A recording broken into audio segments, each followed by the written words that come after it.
2024లో మరణించిన సినీ ప్రముఖుల గురించి ఈ వీడియోలో తెలుసుకుందాం. ప్రముఖ తమిళ నటుడు డేనియల్ మార్చిలో గుండెపోటుతో మరణించారు.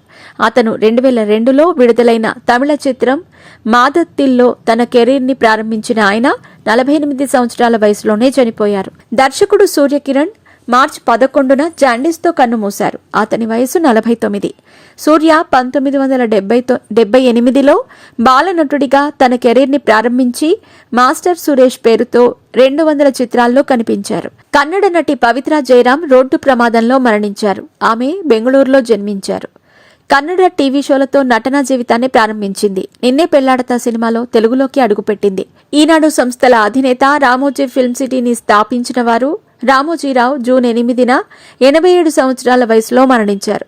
ఆయన తన ప్రముఖ కెరీర్లో అనేక చిత్రాలను నిర్మించి తెలుగు చిత్రసీమలో అంతర్భాగంగా వెలుగొందారు. ప్రజాగాయకుడు, ప్రజాయుద్ధ నౌక పేరొందిన గద్దర్ ఆగస్టులో కన్నుమూశారు.